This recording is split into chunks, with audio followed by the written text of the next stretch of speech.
Hello दोस्तों, आज की क्लास में व्यंजन की जो व्यंजन का वर्गीकरण किया गया है, तो हम लोग घोष या कंपन के आधार पे व्यंजन का वर्गीकरण करेंगे। ठीक है दोस्तों, मैं राघवेंद्र दोनसी राघव एकेडमी चैनल पर आप सभी दोस्तों का स्वागत करता हूं। दोस्तों, व्यंजन की कल हम बताए थे कि व्यंजन क्या होते हैं। स्वर की क्लास हो चुकी है, व्यंजन की भी हो चुकी है। व्यंजन क्या होते हैं दोस्तों? व्यंजन वे वर्ड होते हैं जो स्वर की सहायता से ही उच्चारित होते हैं, यानी स्वरों की सहायता के बिना उनका उच्चारण संभव नहीं है। वे वर्ड व्यंजन वर्ड कहलाते हैं। दोस्तों, व्यंजन मुख्य रूप से 3 प्रकार से थे: स्पर्श व्यंजन, अंतःस्थ और ऊष्म। कल हम बताए थे, और उसी का वर्गीकरण करते हुए, व्यंजन का ही वर्गीकरण करते हुए आज अगले प्रकार से वर्गीकरण किया गया है, घोष या कंपन के आधार पे। तो घोष या जैसे दोस्तों देखिए, जो स्वर था, स्वर का वर्गीकरण हम लोग किए थे, तो मात्रा के आधार पे किए, मात्रा के आधार पे स्वर का वर्गीकरण किए। 3 प्रकार से था: ह्रस्व, दीर्घ और प्लुत। फिर दोस्तों हम लोग ओष्ठाकृति के आधार पे किए, ओष्ठाकृति के आधार पे स्वर का वर्गीकरण किए, तो वो वृत्ताकार, अवृत्ताकार। फिर दोस्तों हम लोग तालु की स्थिति के आधार पे किए, तो तालु की स्थिति के आधार पे स्वर 4 प्रकार से थे, ये 2 और ये 3। फिर दोस्तों हम लोग जीभ की क्रियाशीलता के आधार पे किए, जीभ की क्रियाशीलता के आधार पर किए, तो उसमें भी स्वर 3 प्रकार से थे: अग्र, मध्य और पश्च। तो ये दोस्तों स्वर जो था 11 स्वर। तो इसी 11 स्वरों का वर्गीकरण हम लोग किए थे कि कौन मात्रा के आधार पे ह्रस्व है कि दीर्घ है, ओष्ठाकृति के आधार पे कौन सा स्वर कहाँ आता है, कौन वृत्त के आकार के कौन नहीं, तालु के आधार पे समृद्ध विवृत था, जीभ की क्रियाशीलता के आधार पे अग्र, मध्य और पश्च। तो उसी प्रकार दोस्तों हम लोग व्यंजन का भी वर्गीकरण करेंगे कि व्यंजन में कौन वर्ड अघोष होते हैं, कौन सघोष होते हैं। तो मात्रा का जैसे इसमें ये घोष के आधार पे करेंगे। फिर उसके बाद प्राणवायु, प्राणवायु दोस्तों क्या होता है? अल्प प्राण, महाप्राण।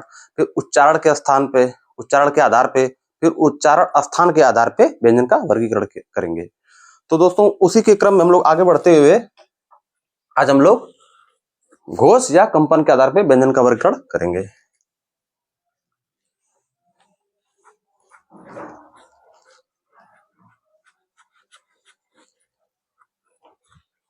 दोस्तों घोष क्या होता है? घोष मतलब कंपन है ना, घोष मतलब कंपन।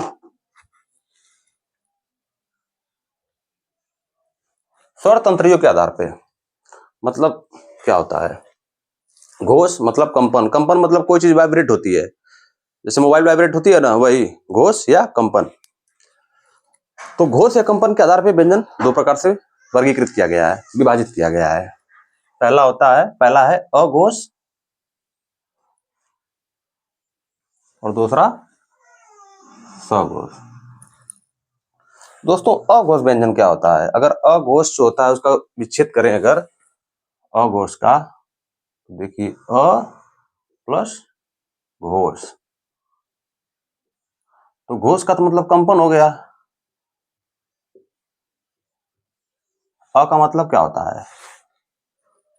अ का मतलब, अ का अर्थ क्या होता है? अ का अर्थ होता है नहीं।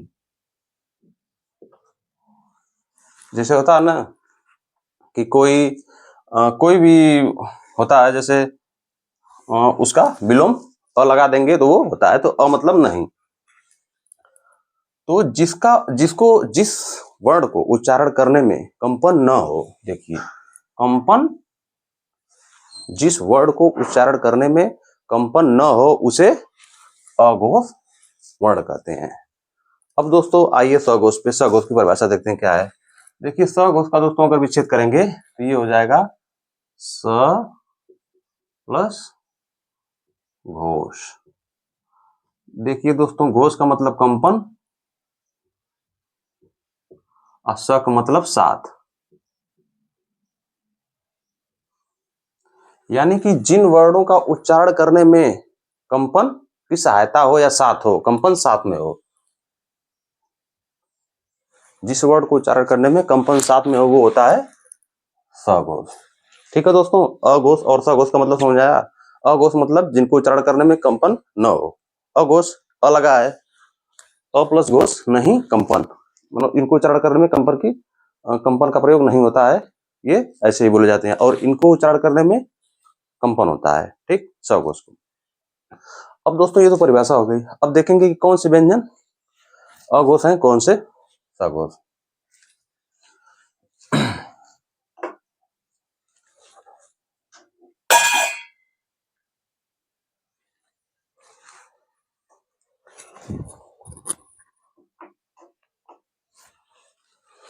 प्रत्येक वर्ग का, ये देखिए दोस्तों, अघोष अघोष प्रत्येक वर्ग का पहला दूसरा वर्ण। प्रत्येक वर्ग का क्या मतलब दोस्तों?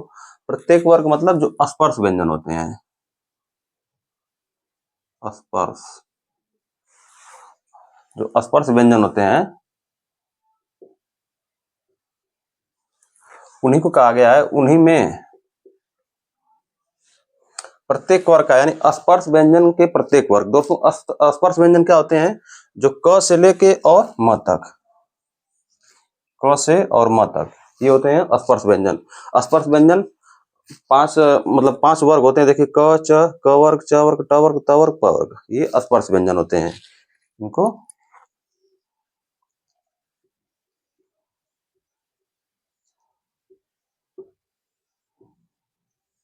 स्पर्श व्यंजन कहते हैं। तो प्रत्येक वर्ग का, यानी प्रत्येक वर्ग के स्पर्श व्यंजन में पहला और दूसरा वर्ण वो अघोष होते हैं। तो पहला देखिए दोस्तों, प्रत्येक वर्ग का पहला, ये देखिए, पहला, दूसरा, तीसरा, चौथा और पांचवा। प्रत्येक वर्ग का पहला दूसरा, यानी कि ये जो पहला और दूसरा ये है, यहां से ये पहला और दूसरा, ये दोस्तों क्या होते हैं? ये अघोष होते हैं। प्रत्येक वर्ग का पहला और दूसरा वर्ण अघोष, ठीक है दोस्तों।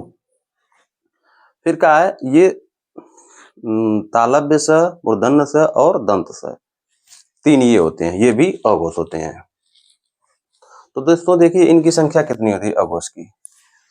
1 2 2 गुणे 1 2 3 4 5, 1 2 यानी 2 गुणे 5 इक्वल टू 10। 10 जो है ये स्पर्श व्यंजन में 10 हो गए अघोष का, और ये तालव्य स, मूर्धन्य स, दंत स, ये जो हो गए 3, यानी 13, यानी 13 दोस्तों क्या है? वो है अघोष वर्ण। अब आइए दोस्तों, अघोष की संख्या 13।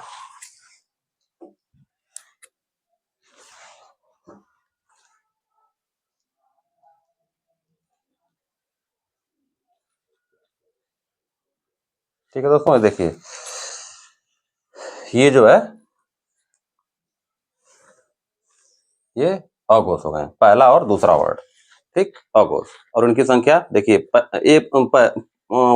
स्पर्श व्यंजन में पहला वर्ग और दूसरा वर्ग जो होते हैं, पहला और दूसरा वर्ड ये जो होते हैं, 2 1 2 अगुणे 5, 1 2 3 4 5, 15 10, और ये तालव्य स, दंत स, मूर्धन्य स, ये 3 होते हैं, 10 3 13। 13 वर्ड ऐसे होते हैं जो क्या होते हैं? ये अघोष होते हैं, ठीक है दोस्तों। अब आइए सघोष पे। यहाँ पे लिखा गया है कि प्रत्येक वर्ग का तीसरा, चौथा, पांचवा, ये भी दोस्तों स्पर्श व्यंजन में ही है, स्पर्श व्यंजन। प्रत्येक वर्ग का तीसरा, चौथा, देखिए दोस्तों, प्रत्येक वर्ग का यानी कि क से लेके और म तक, यानी ये स्पर्श व्यंजन होते हैं। स्पर्श व्यंजन के प्रत्येक वर्ग का तीसरा, चौथा और पांचवा वर्ग क्या होता है? वर्ड, ये सघोष होता है। यानी दोस्तों जब यहां इसको करेंगे तो देखिए 1 2 3, 3 गुणे 1 2 3 4 5, 5 इक्वल टू 15। 15 दोस्तों स्पर्श व्यंजन में ये सघोष हैं। और देखिए दोस्तों, य र ल व, ये दोस्तों होता है अंत अस्त व्यंजन होते हैं, य र ल व, और एक ह होता है, यानी 4 ये और एक ये 4 1 5 यानी कि 5। फिर सभी स्वरों की संख्या दोस्तों कितनी होती है? 11। इसको जोड़ देंगे। 5 5 10, 10 1 11 के 1 हासिल 1, 1 1 2 1 3। यानी दोस्तों जो 31 वर्ड होते हैं वो होते हैं सघोष। यानी 13 अघोष वर्ड होते हैं और 31 वर्ड सघोष होते हैं। ठीक है दोस्तों, सभी स्वर 11 हो गए। स्वरों की संख्या 11 होती है। पता है ये अ छोटी, अरे अ आ छोटी बड़ी छोटा उ बड़ा अ री ए आई ओ औ अंग अंग नहीं होता है, बस यही तो होता है। ठीक है, अंग और अ ये अयोग वर्ड होते हैं, इनकी संख्या स्वरों में काउंट नहीं की जाती है। ठीक है दोस्तों, तो यही था कि पहला दूसरा अघोष और तीसरा चौथा पांचवा सघोष और ये तालव्य दंत मूर्धन्य, ये 3 हो गए। 10 3 13। 13 वर्ड जो होते हैं वो अघोष और सघोष। 3 गुणे 5, फिर 5 ये और सभी स्वर 11 31। दोस्तों ये तो हो गई, मतलब कि ऐसे बस ऑफिशियल हो गया कि ऐसे ऐसे मतलब इतना होता है। अब इसको याद करने की ट्रिक क्या है? ये सब तो हो गया बस जानकारी के लिए कि हाँ ऐसे ऐसे होता है, इसका मैपिंग हुई कि हाँ इसमें है। अब दोस्तों देखिए, याद करने का सबसे आसान तरीका क्या है कि जब हम अपने हिसाब से जब याद किए थे, तो याद किए थे कि घोष मतलब कंपन हो गया। बता दें कि अघोष, अ मतलब नहीं होता है और घोष मतलब कंपन। जिसमें कंपन ना हो अघोष, जिसमें कंपन हो, जिसमें कंपन साथ हो वो सघोष। ठीक, इतनी बात कंफर्म। तो दोस्तों जब हम इसका विभाजन करेंगे तो पहले अघोष आता है फिर सघोष आता है, ये तो आता है ना। तो हम जैसे इसको ऐसे डिवाइड किए हैं, तो पहले ऐसे याद किए थे कि जो अघोष होता है, अ मतलब अगर वर्णमाला में स्वरों में सबसे पहले अ ही आता है। याद करने की ट्रिक बता रहे हैं बस, आता है तो इसको पहले रखेंगे, सघोष को बाद में। ठीक, ऐसे याद करने के लिए। तो दोस्तों पहले प्रत्येक वर्ग का पहला दूसरा यानी अ पहले है और पहले आ भी गया पहला और दूसरा, इसको अघोष में रख लेंगे। ठीक, और जो 3 4 5 ये बचा, ये 3 4 5 इसको सघोष में रख लें। बस याद करने का तरीका बता रहे हैं।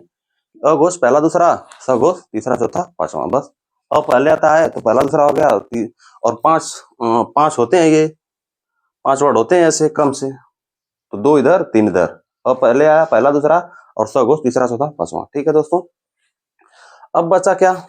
ये स्पर्श व्यंजन का हो गया कि 2 गुणे 5 10 हो गया और इसमें 3 गुणे 5 15 हो गया। ठीक, इनका कन्फर्म। अब बचा ये अघोष में क्या होता है कि ये तीनों जो स होता है, तालव्य दंत और मूर्धन्य, ये तीनों जो दोस्तों स होते हैं, इनको हम जैसे यहाँ स होता है और यहाँ अ होता है, तो जिसमें स है उसमें कोई स नहीं जाएगा, यानी ये स जो है इसमें नहीं जाएगा सघोष में, ये अघोष में ही रहेगा बस। और ये अंत अरे उसमें व्यंजन मूर्धन्य स, दंत स और तालव्य स और ह होते हैं, तो ह को छोड़ के देखिए ये जो स है, ये सोचिए बस ऐसे, जो स है वो स के साथ नहीं जाएगा, यानी स अघोष में ही आ जाएगा। और एक छोड़ देंगे उसमें व्यंजन में, क्योंकि उसमें व्यंजन, देखिए दोस्तों उसमें व्यंजन जो होते हैं, उसमें व्यंजन वो 4 होते हैं, तालव्य स, मूर्धन्य स, दंत स और ह। इनकी संख्या 4 होती है। और अंत अस्त जो होते हैं, अंत अस्त वर्ण ये होते हैं य र ल व, ये 4 होते हैं। तो अंत अस्त ये तो य र ल व ये तो इसी में है, सघोष में ही। और ह को बस खाली इधर से हटा के इधर ही कर दिया गया है, और बाकी जितने हैं बाकी ह के इधर, बाकी ये ह को लेके और ये र ल व सबको इधर कर दिया गया, और जो ये हैं इसको इसमें रख दिया गया है, तो उसमें व्यंजन। तो इसको याद करने के बाद यही है कि जो अघोष आ गया, अ पहले आता है, तो अ में स नहीं ना है, अ और वहां स है तो अ है, अ में स नहीं है, तो ये तीनों स अघोष में हो गए। बाकी ह को छोड़ के ह इसमें आ गया और अंत आ गया, बस दोस्तों यही है, और कोई ट्रिक नहीं है। बस अघोष में पहला दूसरा सघोष तीसरा चौथा पांचवा, और अघोष में स नहीं है तो स अघोष में आ जाएगा, और जो ह बचेगा वो इधर आ जाएगा और अंत अस्त हो गया। ठीक है दोस्तों, 2 5 10, 10 3 13 अघोष, और 3 5 15, और ये अलावा और ह ये 4, और सभी स्वर 11 31। ठीक है दोस्तों, तो आज की क्लास यहीं तक। ठीक है दोस्तों, बहुत बहुत धन्यवाद आप लोगों का वीडियो देखने के लिए। नमस्कार।